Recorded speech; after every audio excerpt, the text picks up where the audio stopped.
turi ku munsi ugira kabiri w'umwaka wa 2026 na yuko ku munsi w'ejo hari itariki imwe y'ukwezi kwa mbere umwaka wa 2026 ni ikiganiro ni Look Sports aho tujye kwa twashikiriza ikiganiro ca mbere cuno mwaka wa 2026 amahoro amagara ndetse n'amafaranga rero nibyo twifuriza muri uno mwaka twaraye dutanguye tuze neza yuko ibintu bizogenda neza cyane mbako isingabire jiri muri studio za Look Media ariko kandi ndi kumwe na mugenzi wanje Bahisi Ndongozi umwaka mushasha atwese batwese baje bavuze ngo batwese bavuze yuko turasangira twese hamwe tugasangira kandi bavuze yuko nibaza ko Bahisi twari turi kumwe mu ijoro rya ryo 31 Kigarama ushira uwa mbere ngo twari kumwe le 30 ndetse na le 1 nibaza rero yuko twarasangiye ndanagushimiye cyane ndagushimiye ni byiza gusangira ni navyo novuga ngo badutoze navyo batwigisha mu mico y'ikirundi ni byiza gusangira nibaza ko abantu bakunda gukurikirana ibiganiro hano kuri Look Media ndetse n'ibya sport cyane cyane kuri Facebook kuri Facebook ya Look Media hari ama video dukunda gukora ama short videos ni kuvuga ngo hari mwene data n'umuvukana muri muhembo ni hari umukorege ujyana gute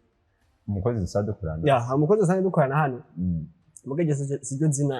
zinaza ko ari umukorege ni jambo ribera afise n'iri jambo n'ibishimye umukozi dusandukurana hano yitwa Imbabazi Gas ka video yigeze gukora muri mikuru ya Noel avuga kavuga ati kerekana ingene ari byiza gusangira hamwe iminsi mikuru cyane cyane hari ibindi bintu dukunda kuvuga hano avuga ati mu minsi mikuru abantu bakunda kurya amadeni kugira ngo ugasanga ko kurya amadeni menshi mu mwaka tugiye gutanga ukwezi kwa mbere namwe acha bavuga ngo ukwezi kwa mbere muri kuri mwamezi abiri mugabo ngiye kuraba iminsi nisho kimwe na yindi nyene y'ukwezi kwa gatatu n'ukwezi kwa gatanu rero ni bibi kurya amadeni mu nzo minsi mikuru kandi mugiye yariye naho ni byiza kuyishura hakiri kare kugira ngo utangura umwaka atamadeni ufise nibyo byiza cyane yego twizere neza yuko rero mwebwe muri homo dukurikirana mutafasha amadeni kuko turi ku ruhande rwacu nta madeni twafashe nibyo twifuriza mbere ndetse n'abandi bose twaje no kuba tubigaruka ko yuko twokwirinda ibintu byo gufata amadeni kugira ngo ntibizeze kuba bibaviramo kwa kwezi kurekure ku mwaka wa 2026 mu kwezi kwa mbere nuko rero ngira ngo ni ikiganiro ca mbere cyo cya 2026 na yuko twizeye neza yuko hari habo dutanguranye uno munsi ariko kandi tuzoza no kuba tunarangizanya le 31 décembre 2026 tugo twitegura 2027 hajya kenshi iyo umuntu afite anniversaire bari kwara munirimbira babaryohewe ariko hari umuntu usanga ubwiwe abababaye bati karabaye noneho jewe ndiko ndasaza imyaka ikiragera mugabo n'ubuntu bw'Imana kubona undi mwaka rero nibaza yuko turabishimira Imana novuye ko kono munsi twasuye kuja kandi mu mwaka ugira w'2026 hari histoire nyinshi zo bavuga ngo batango guharura mu myaka kumuzo wa Yesu canke Yesu rero nuvuga ngo haci imyaka igira kuri 2026 Yesu avutse 2026 imyaka 2000 murano imyaka 2026 Yesu avutse bacavuga ngo imbere ya Yesu ni kuvuga unyabo wari ufite imyaka 20 mu mwaka ukurikiraho ufite imyaka 20 bino bintu bigarukire ngaha ntawe wize muri twebwe nuko rero tuze neza rero yuko mumerewe neza mu mwanya ndetse n'umubyanyi abatamerewe neza twifurize kwihangana bavuga ngo uko ibintu bizindutse siko bigorobeza aho bizindukiye siko byirirwa rero bavuga yuko no munsi urashaka kumerewe nabi no munsi mu gitondo urashaka kumerewe nabi ejo mu gitondo ejo ukazumerewe neza nuko turaza kwa tubabwira rero mukore kravugwa no mu gice cy'u Burundi ngira ngo turihuta cyane turabe ibivugwa muri basketball ni Ligue B ari inkino zigiye zitandukanye zitunganijwe kuri no munsi aho kandi tuza kuva hano i Burundi twerekereza neza muri English Premier League aho hariko araba inkino za Boxing Day nazo yuko kiretse mu bikomakomeye yindi migi yose biragorwa mu byo kwitsina muri Boxing Day rero turaza kwa turaba inkino uko zifashe Manchester City ubusa ku wundi ndetse na baza kumwana na Granit Xhaka canke Sunderland ndetse n'indi migwi igitandukanye Liverpool yari yatoye inzira ariko no munsi kandi basuye kuza kuyihagarika iza kuba inganye nuko ariko Arsenal Emirates Stadium ibitsindo bigera 1-2-3 ibitsindo bigera kuri 4-1 igitsindo kimwe ca Oli Watkins caje kwa kiboneka novuga bamaze kwiyebura witwa Unai Emery Emiliano Martinez ndetse n'abandi benshi bagiye batandukanye biza kuba birangira batsindiwe Emirates Stadium ndetse banabahagarika streak bari bariko yo gutsinda inkino zose muri toute competition confondue. Nuko rero twayikaze mu kanya ni deni dujye makuru yacu.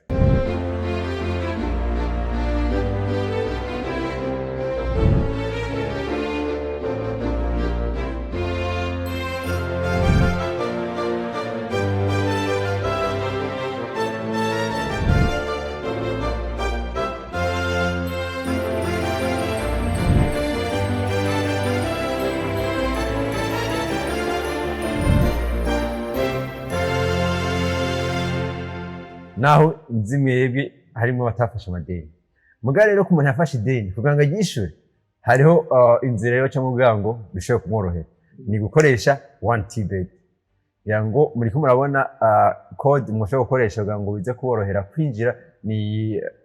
bayita gute code promo cyangwa code de parrainage kugira ngo bize kuborohera kuronka kanoti byoroshe abantu mwafashe amadeni 20 turimo abantu mwafashe amadeni nawe namwe mutarimo canke nubwo utawarafasha akadeni kugira ngo uze kuba ukwezi kuza kubera kugufiya cyane no gukoresha 1TBet kugira ngo uze kuba wironkera kanoti byoroshe cyane nuko dutangura rero n'iganiro cacu tugiye kuba duhera muri basketball bariko barakina inkino za Ligue B nova ko muri Federation ya Basketball mu Burundi Rohis Ndongozi programme zifashe gute ya ni Ligue B baza ko iramaze igihe kitari gito yaratanguye nibuka ko yatanguye mu ciri heze mu kwezi k'8 k'9 uko ano inkino zatanguye kuba barabanje guhagarika gato imbe amashuri amaze gutangura kuko ino Ligue B usanga ikiramo abana bakiri bato benshi n'abanyeshuri mu mashuri yisumbuye muri secondaire n'ahandi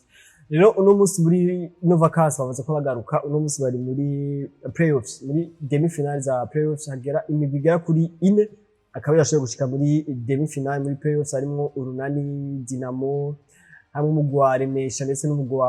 Ball Hunters nino migwi iri muri Ligue B muri playoffs za demi finale urabona ko ni inkino ziko zirabana zibera kuri parquet ni inkino bakina novuga ngo ni playoffs ni inkino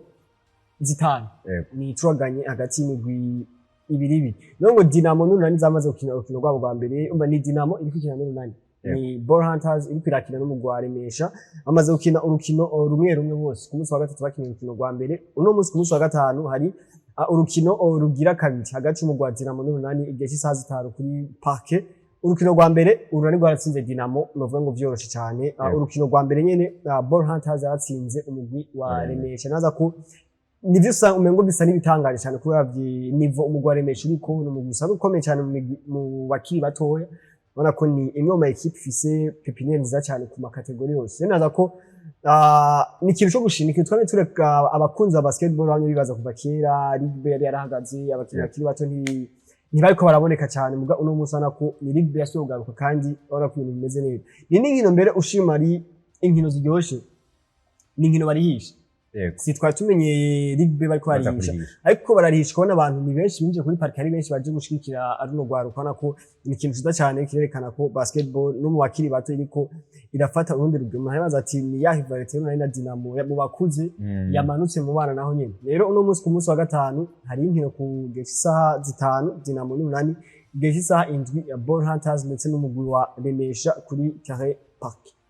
nuko nova yuko rero ni akaryo keza kuza gushigikira bano bana bacu si kenshi hano mu Burundi si muri mu discipline agiye atandukanye tuza kwa tubona inkino zo go hasi ku bana ziza kwa zitaho cyane ariko no munsi niba turabona no munsi muri Febabu bariko barafashwa ngo Ligue B ishobore kuja hejuru mu bindi bihugu nova yuko ama Ligue B niyo sanga abashamwe inguvu nyinshi cyane ko iyo uteguye neza Ligue B ama academy biza no kuba bigufasha kubaka equipe ikomeye cyane muri equipe nkuru ngo twaje kwa tubona je namaze kuja mu ma academy agiye atandukanye hano mu Burundi turabona kumenga biri ko biratera imbere no mu turafise Urunani ubona yuko academy yabo barayitaho cyane turafise mu nivo atandukanye turafise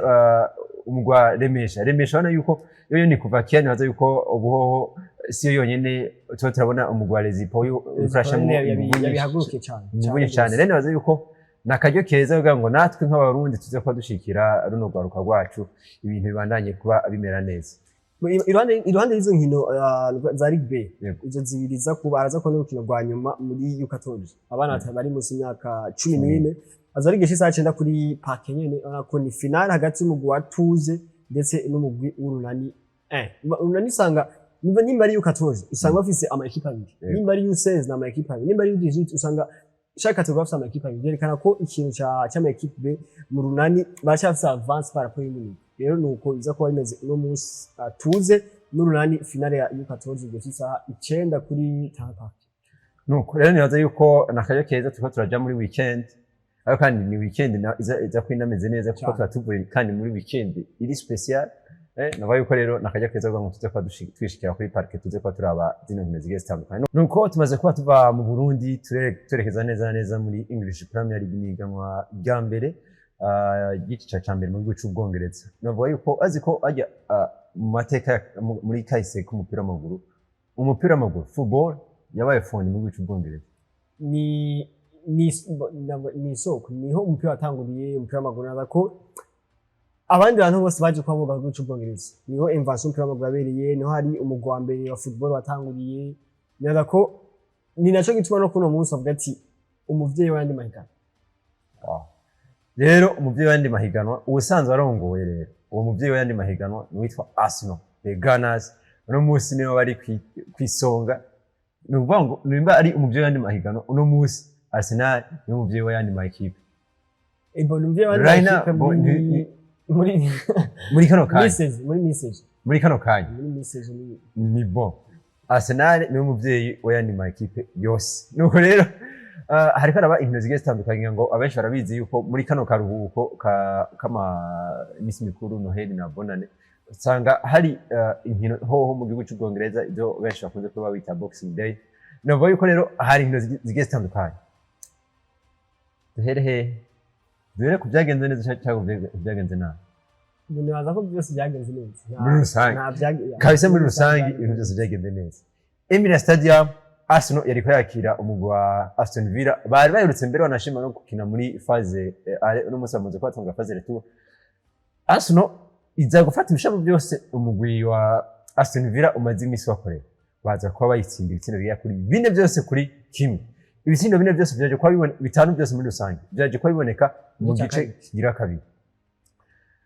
Turavye inguvu zari zirimo muri no kino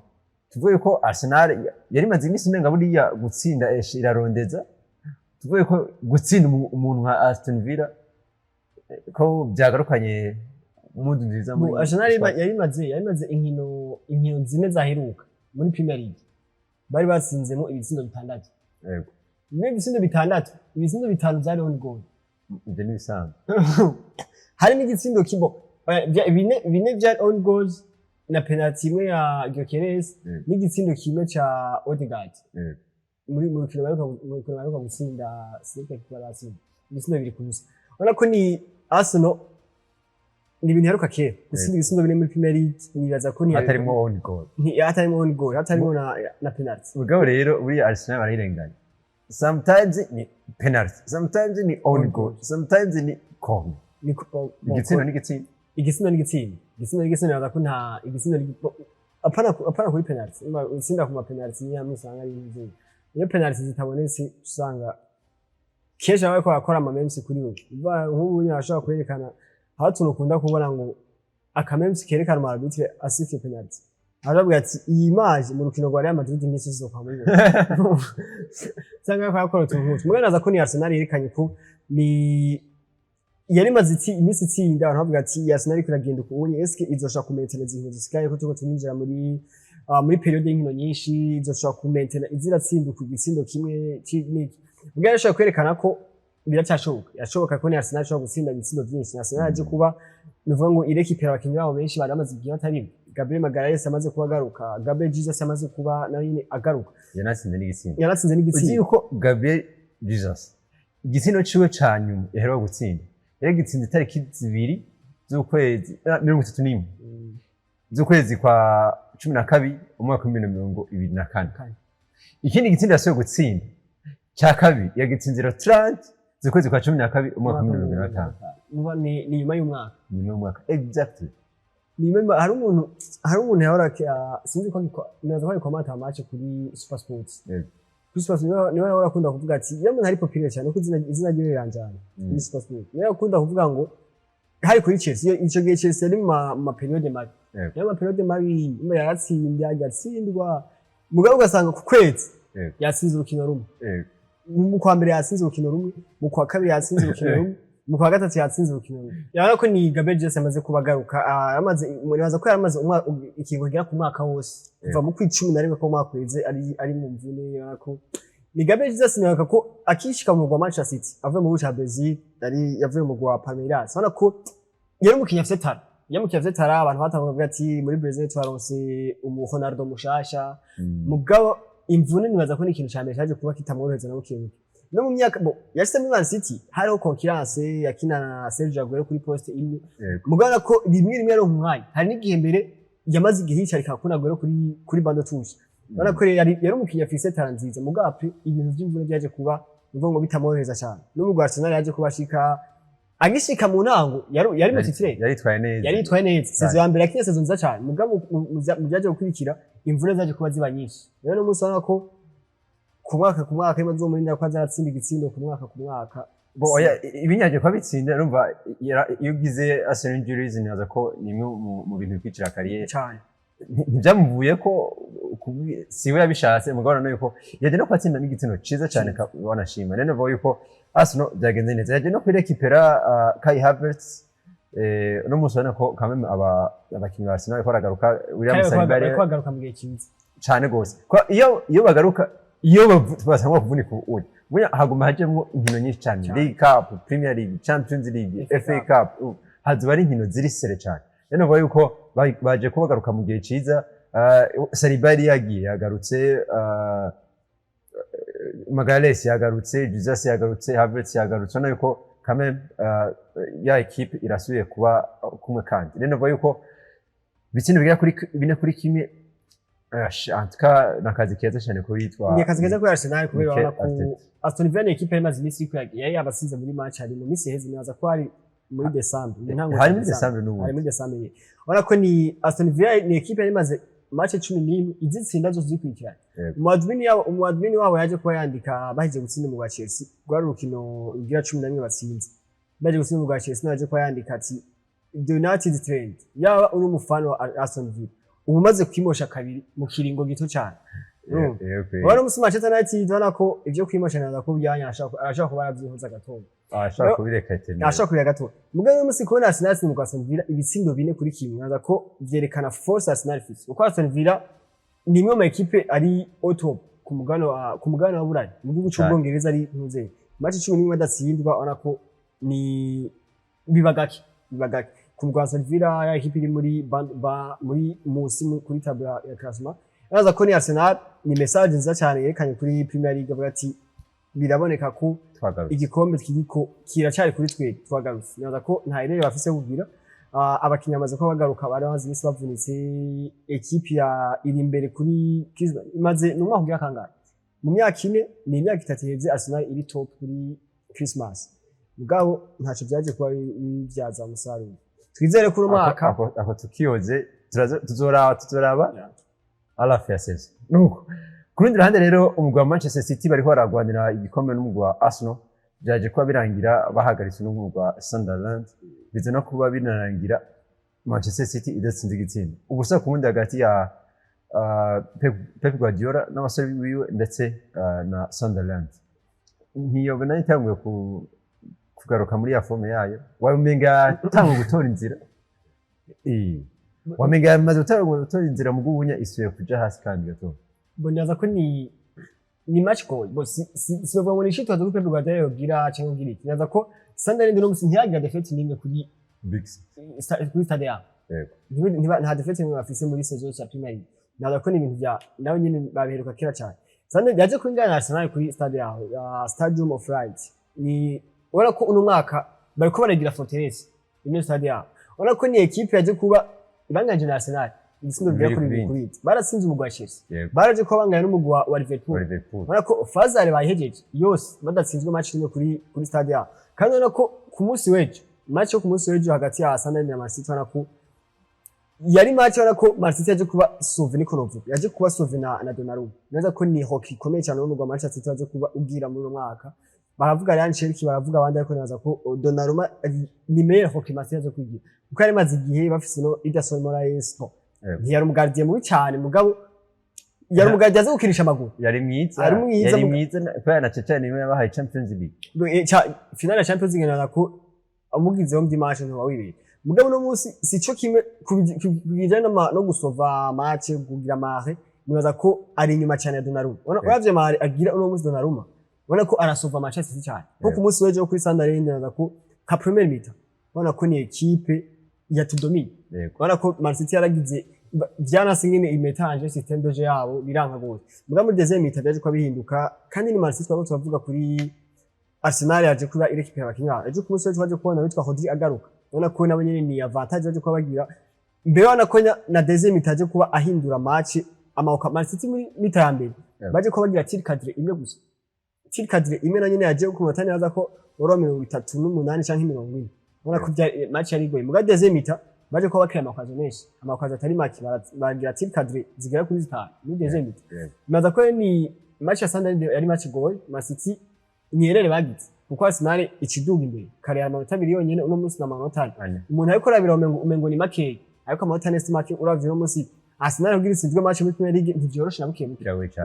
nibaza ko niyerere baje kuba bakora ariko bose ziracyari imbere hacasikiye match zigera kuri 19 muri Premier League nuko rero bwari ubusa ku wundi hagati ya Sunderland ndetse n'umugwa Manchester City Chelsea ona yuko uno munsi Chelsea yari nibibazo witwa Enzo Maresca yaje no kuba ava muri Chelsea Football Club ona yuko Chelsea iratsinda ikanatsinda ikananganya si ya Chelsea tubona yuko yoza kumara zankino zitandatu turavuga kuri The United Trend ona yuko nayo joyigwa cyane n'umufana wa Chelsea ngo kuba wimosha novo yuko rero ibyahora ko byari bisanzwe bikora nacumbagira ubuhoho Enzo Maresca wamenga rimwe na rimwe wabona kumenga yatoye inzira aho na equipe ikomeye urana ko ntimutera ubwoba wowe bigiye guhuka kubona Enzo Maresca avuye Bora ko bigiye guhuka cyane kuko abana ko ni Chelsea mu nkino za Premier League ziheruka yasize urukino n'ubwo nyine mba state match bagize wende ukako Chelsea Messi yari ya kabiri muri Premier League yari imbere ya Man City habura na gato ngo ize kwa ishikira Arsenal ariye twavuga ati Arsenal yotakaza urukino Chelsea kijya mu kana cyambere urako mugo no munsi bagize shit komeye uno munsi baramanota 12 inyuma y'umugwa Arsenal amanota 8 inyuma y'umugwa wa Manchester City wa kabiri nadakore ni bo byari bigoye kubona Enzo Maresca ariko arabandanya ariko kandi naza ko ntiyari hageze ko amwirukana uno munsi Enzo Maresca mu mezi 13 amaze mu gwa Chelsea yabaye ibikombe bigera kuri 2 kandi binakomeye byo kumugana kimwe cyo kumugana wabura ikindi n'igihuza isi yose Coupe du Monde Club n'igikombe cya Conference League Conference League wana ko niyaza ko ntiyari bwagire kuno Enzo Maresca yiruka je maze iminsi bivugwa ko arashobora kuba umusubirizi wa Pep Guardiola muri Manchester City hamwe yoza kwabo kuko numbona umuntu yabaye muri Manchester City babaye na Pep Guardiola umwanya utari muto nibaza ko no musiko yiruka mu gwa Chelsea bo biriko biravugwa ama equipe ashobora kumurondera Tottenham Hotspur Manchester United niyaza ko nabo nyine umenyereza babo nabo nyine biragoye kumubona ariko aragira izindi ntuze imbere yiwe mugabo no musi nibaza ko biragoye ko bamwirukana kweri Amorim yatumenyereje ko uno museneza ko amaze inkino stari nk'abatari ko basinda mugabo uko twamumenyereye arashina match 3 canke zine adatsinze zibiri zikurikira rumwe arusindo runda karunga aho rene yasinda imisi yo kumwongerezo biri kuragira biri kurabandana nibaza ko no musi Enzo Maresca bo byari bigoye ko bamwiruke no mu gihe kibi ku musi w'Imana azawe ko bakina n'umugwa wa Manchester City Etihad Stadium badafite umenyereza wabo badafise hari n'umukinnyi watazoba ari mu witwa Kaichedo ubona ko ibibazo turashaka kubona byiyongera mu Chelsea kandi hari umupande titwa Jamie Carragher navuze ati eske kwirukana coach n'ibyo byari bikenewe ahubwo harakenewe ko birukana abarongozi ba Chelsea nibo bari bakwiye kwirukana bo nyine ati kuri no direction biragoye ko tuzobona umenyereza aza mu gwa Chelsea akamara imyaka 2 cyangwa 3 tuvuye ko kubwawe turetse witwa Jamie Carragher ni shwambi Chelsea akoze cyane naza ko ni shwambi cyane kuri Chelsea kwirukana Enzo Maresca kuko abona ko iyi ni saison ya kabiri ni saison ya kabiri mu gwa Chelsea saison ya mbere yaje ko atwara igikombe kandi igikombe bon si ntigikomeye cyane ariko nico ku mugabane wa Burayi cyo ku mugabane yaje kuba twari ikombe cyangwa twari ikombe cya Coupe du Monde Club atsinze umugwa Paris Saint-Germain muri finale naza ko yagize ntuzanye nziza cyane uno musi arakenewe ko afise equipe y'abana bakiri bato afise equipe y'abakinyi bakiri bato experience z'ikirenga mugani equipe iyo mureka akayikuza nibuka Mikel Arteta aje mu Arsenal nani hasanze equipe hasanze yari nameze na bon yari imeze nabi yari urazi gituma yari equipe ivanze ntashaka kumenya ati uyu ninde mbega ubunyajejwe muri equipe ubunyajejwe muri equipe naza ko nabone byamutwagiye kiregero baze ko kuko iyo bameze nk'abantu ba Chelsea naza ko Mikel Arteta mu myaka ibiri ariko bayirukanye sinazo kandi no gushika imyaka ibiri ari gushika Pep Guardiola aza muri Manchester City iyo bwatireka umwaka wa mbere wonyene wari guhera gacamwirukana kuko yagisezo ya mbere asitagira yari mediocre gose rero musaza ko Enzo Maresca kumwirukana ku mwaka kugira kabiri si decision za kumugwa Chelsea kuko yarumenyereza urabyidanti ya Premier League ngene meze no munsi urabusana equipe yose akina ndashaka kuvuga ko Pep Guardiola aje ku influence ntuzi ya Premier League urabona ko urabusana equipe yose yaje kwa Dr style doje ama possession n'ibindi rega tunaravye nabo bantu bariko rega ni Pep Guardiola nyene equipe isanzwe iri muri form abo akenshi ni Arsenal ya Arteta nanumva ni umunyeshuri wa Pep Guardiola baranakoranye muri FC Barcelona na Manchester City no muri Manchester City ugacuza no kandi no kuri Enzo Maresca kana yuko nayo ma equipe atatu yo hejuru deja yavuye kuri Pep Guardiola ninaza ko ni Enzo Maresca yarafise bari bakwiye kumuhundi mwanya nabona ko yisezo mureka kayiheza hama bakaza kumujya kwisezo ya kabiri uko abakinyi bose bafise ugiye kuraba bagiye bari muri Chelsea sinibaza ko ari umukinnyi aratwara Premier League muri bake ni bake Big James ashobora yitwaye muri Chelsea ya Antonio Conte nanye yarakiri muto ntiyari bwabe inzego nibaza ko turetse Big James urashobora kuvuga nti nta wundi muntu yatwaye English Premier League nonse nabakinyi bakiriko barirone bakiriko barondera experience ya Premier League rero nibaza ko iyi sezo ya mbere yarahetse yarabaye igikombe isezo ya kabiri bari kumureka bacari muri League Cup bacari muri FA Cup Premier League ntibarahibura cyane na Premier League ntibirahibura cyane bari muri UEFA Champions League nibaza ko bari kumureka kuko kwirukana umenyereza uno munsi akiri kare uku bizogwa nabwo n'umusaka ko bavuga ko bashaka gusubirirwa no witwa umenyereza sama umenyereza mu Rwa Strasbourg mu gihugu cy'u Faransa eske ni profil zizabwiye ngishoboye kumena Chelsea kuri ntuze nibaza ko bigoye gose kubona rero kuri bwanje ni si shonze zo kumugwa Chelsea nuko rero ni amakuru kiravugwa muri Premier League kandi gato kuri Liverpool nayo kiranganya muri no weekend ubona ko Liverpool kameme yatanga gutora inzira abasore bayo bariko baratsinda shatse kuvuga abasore bashasha bayo bariko baratsinda no museje kuba inganya ubona yuko ikiratora inzira kandi muri mu bintu byo gutsinda byo kuronka amanota twize neza rero yuko hazogera igihe tugasaba tukabona Liverpool ari imwe mu makipe akomeye cyane ariko aragwanira igikombe ca Premier League nuko hano duce turangiza rero kiganiro cacu isango rindi ni ku munsi wa mbere nkano mango nyene